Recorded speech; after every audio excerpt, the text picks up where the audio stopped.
Hello friends, आज की video में हम लोग डिस्कस करने वाले हैं गवर्नमेंट ऑफ इंडिया एक्ट 1858 को और साथ में डिस्कस करेंगे क्वींस प्रोक्लेमेशन को। तो हुआ क्या कि अंग्रेज़ों ने रिवॉल्ट ऑफ 1857 को जैसे तैसे सप्रेस किया और फिर ये सोचने में लग गए कि वो क्या कारण थे जिसकी वजह से भारत के लोगों ने रिवॉल्ट किया। तो बात ये निकल के आई कि ईस्ट इंडिया कंपनी जो है उससे इंडियंस पूरी तरह से डिससेटिस्फाइड थे, चाहे वो आम आदमी हो, ईस्ट इंडिया कंपनी में काम करने वाले सोल्जर्स हों या फिर प्रिंसली स्टेट्स के राजा। तो आम आदमी तो ज़्यादातर इसलिए दुखी थे क्योंकि उनको ये लगता रहता था कि ये अंग्रेज़ उनका धर्म बदलना चाहते हैं। वैसे भी क्रिश्चियन मिशनरीज़ अब अपने धर्म का प्रचार करते घूम रहे थे। साथ ही उन्हें ये भी लग रहा था कि ईस्ट इंडिया कंपनी उनके कल्चर पर अटैक कर रही है, नए नए कानून लेकर आ रही है, जैसे कि विडो रीमैरिज एक्ट। साथ ही बच्चों को स्कूल में इंग्लिश सिखा रही है। तो आम आदमी तो डरा हुआ था, लेकिन सिपाही भी कुछ कम दुखी नहीं थे।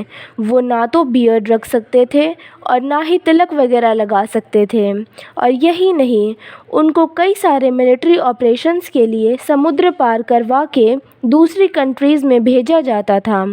और उस समय हिंदू धर्म में ये माना जाता था कि अगर आप एक बार समुद्र पार करके दूसरी कंट्री में जाते हो तो आपका धर्म भ्रष्ट हो जाएगा। तो ये एक दिक्कत की बात थी। और जब उनके हाथ में एनफील्ड राइफ़ल दे दी जिसमें गाय और सूअर का मांस होने का शक था, फिर तो पानी सर के ऊपर से निकल गया और ये कारण बना 1857 के रिवॉल्ट का।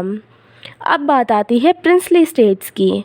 तो प्रिंसली स्टेट्स के राजा और प्रजा के लिए परेशानी वाली बात ये थी कि अंग्रेज़ों से दोस्ती करो तो ये सब्सिडरी अलाइंस और डॉक्टराइन ऑफ लैब्स लगा के उन्हें मिक्स कर लेते थे। दोस्ती ना करो तो उन पर अटैक कर देते थे, कैसे भी वो लोग जीने नहीं देते थे।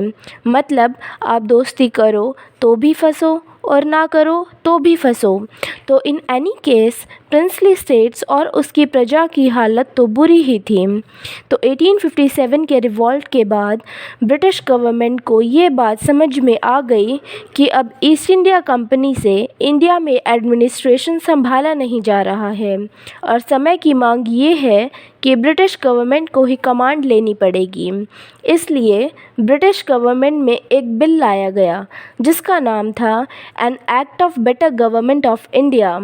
अगस्त 1858 में ये बिल पास हो गया और ऑफिशियली इस बिल को नाम दिया गया गवर्नमेंट ऑफ इंडिया एक्ट 1858। तो ये था एक introduction about government of India act 1858 का। इस एक्ट को हम अपने नेक्स्ट पार्ट में कंटिन्यू करेंगे। तब तक के लिए if you like this video, hit on the like button, share and subscribe to my channel creative plans. Thank you so much.